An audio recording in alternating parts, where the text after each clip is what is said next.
तुम्ही म्हणलं गोशाळा म्हणताय ना, आम्हाला म्हणलं आम्ही गोशाळेचा विषय म्हणताय तुम्ही, तर गोशाळा तुमची आम्हाला मान्य, गोशाळा गायीची आहे का म्हशींची आहे म्हणलं, म्हशी कशासाठी अडवत आहे? आम्हाला पहिली गोष्ट त्यांच्या हातात द्यायची नाही. या आम्हाला उद्या कोर्टाने जरी म्हणले की कोर्टाचा आदेशाचं उल्लंघन केलं म्हणून जरी आमच्यावर गुन्हा दाखल कोर्टाने जरी केला, तर आम्ही वरच्या कोर्टामध्ये सुद्धा जाऊन आमचं म्हणणं व्यवस्थित मांडायची आम्ही ताकद ठेवतो. 4 महिने झाले गुलाबरावांकडच्या म्हशी आणि रेडकू गोरक्षकांच्या ताब्यात आहेत. 20 जून 2025ला गुलाबराव पवार आपल्या साताऱ्यातल्या कोरेगाव जवळच्या गावातून म्हशी घेऊन निघाले होते. शेतकरी असलेल्या गुलाबराव यांचा विक्रीला म्हशी नेणं आणि नव्या खरेदी करणं हा नेहमीचा व्यवसाय. गाडीत त्यांच्या आणि त्यांच्यासोबतच्या इतरांच्या मिळून 11 म्हशी आणि 10 रेडकू होती. पुणे शहरात शिरत असतानाच घाटाच्या पुढे गोरक्षकांनी त्यांची गाडी अडवली आणि गाडीतल्या सगळ्या म्हशी गोशाळेत नेल्या असं ते सांगतात.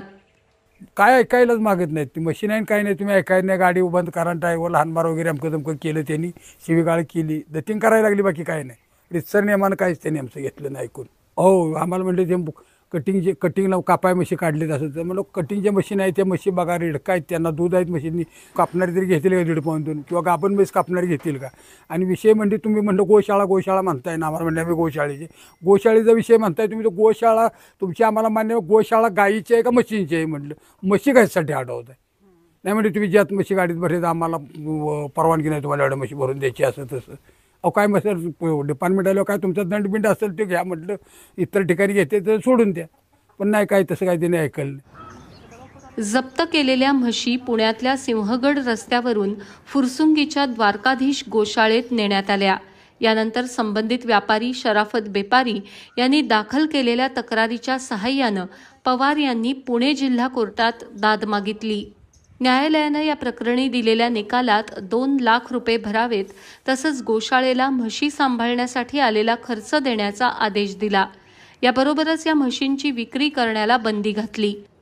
हा आदेश घेऊन आणि कोर्टानं सांगितलेले पैसे घेऊन गोशाळेत गेल्यावरही गोशाळेकडून म्हशी द्यायला नकार देण्यात आल्याचं पवार सांगतात. कोर्टाने निकाल दिला आहे आम्हाला की त्यांचे खावटीचे पैसे भरा आणि त्यांचा माल त्यांना परत द्या म्हणून. आम्ही ती कोर्टाची ऑर्डर वगैरे घेऊन वकिलाला घेऊन गेलो, तिथे तर गोशाळेत म्हशी नाहीत आणि कोणी माणसं बी नाहीत. पुन्हा एक आलात त्याला म्हणलं वाशन असं, तर तो दटिंगच करायला लागला, कुठल्या मशीन काय कुठलं काय कावायचं कुठल्या कोणा मला काय माहीत नाही म्हणायला लागला. मस नावाची वस्तूच नाही तिथे. तर यानंतर भाजपचे आमदार सदाभाऊ खोत यांच्यासह देखील पवार गोशाळेत गेले. मात्र तेव्हा देखील गोशाळेत म्हशी नसल्याचं ते आणि आमदार खोत सांगतात. बीबीसीची टीम जेव्हा फुरसुंगी परिसरातल्या या गोशाळेत पोहोचली तेव्हा तिथे काही गायी आणि म्हशी असल्याचं दिसलं. ज्या गोशाळेवरती आरोप करण्यात आले त्या द्वारकाधीश गोशाळेत मी आत्ता आली आहे. ही गोशाळेतली सगळी परिस्थिती, इथे काही जनावरं, काही गायी आणि 2 ते 3 म्हशी दिसत आहेत. या सगळ्या आजारी असल्यामुळे त्या इथे ठेवण्यात आलेल्या आहेत असं यांच्या जे गोशाळेचे संबंधित लोक आहेत त्यांच्याकडनं सांगितलं जात आहे. तर इतर म्हशी जवळपास 400 जनावरं या गोशाळेत आहेत आणि ती सगळी चरण्यासाठी जवळ असलेल्या ग्लायडिंग सेंटरवर पाठवली जातात आणि संध्याकाळच्या वेळेला इथे पुन्हा आणली जातात असं त्यांच्याकडनं सांगण्यात येत आहे. गोवंश हत्याबंदी कायद्यानुसार गायींची, बैलांची आणि वळूंची कत्तल करण्यास मनाई आहे. मग म्हशी का जप्त करण्यात आल्या याबद्दल आम्ही गोरक्षकांना विचारलं. त्यावेळी त्यांनी गाडीत जास्त म्हशी असल्यानं ती अडवण्यात आली होती आणि त्या म्हशी कत्तलीलाच जाणार असल्यानं त्या परत दिल्या नसल्याचा दावा केला. तसंच न्यायालयानं दिलेल्या आदेशाविरोधात वरच्या कोर्टात दाद मागणार असल्याचंही त्यांनी स्पष्ट केलं. गुलाबराव पवार यांचा या प्रकरणाशी संबंधच नसल्याचा दावाही त्यांनी केला.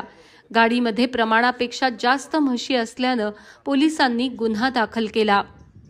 आम्हाला पहिली गोष्ट म्हणजे खावटी भरून सुद्धा ती जनावरं त्यांच्या ताब्यात द्यायचीच नव्हती, कारण की आम्ही वरच्या कोर्टामध्ये डिस्ट्रिक्ट न्यायालयामध्ये पुणे जिल्हा सत्र न्यायालयामध्ये त्यांच्या विरोधात पिटिशन दाखल केले होते.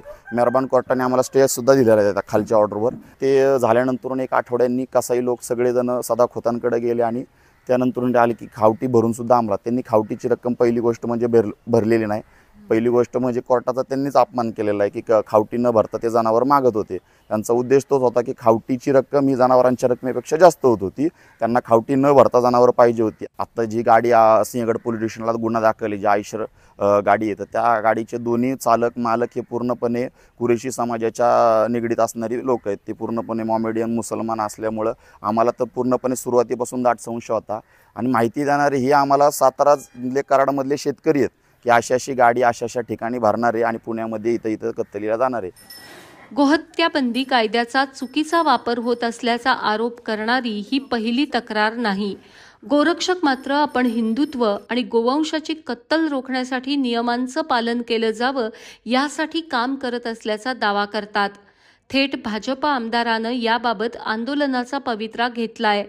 ज्या गायला शेतकरीही गोमाता मानत आलेला आहे, परंतु जर्सी गाय जी आहे, होस्टन गाय आहे, म्हैसाना म्हशी आहेत, या दुधासाठी तो पाळत असतो. शेतकरी हा गायी विकायला निघाला, म्हशी विकायला निघाला, त्याची वाहनं अडवायला लागली, त्याच्यामध्ये पोलीस बी आले, त्याच्यामध्ये गायींचे रक्षण करणारे सुद्धा त्याच्यामध्ये आले.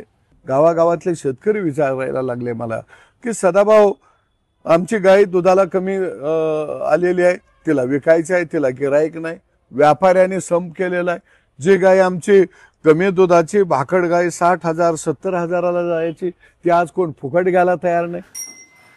आता सरकारकडून या आरोप प्रत्यारोपांची दखल घेतली जाते का हे पाहणं महत्त्वाचं ठरेल.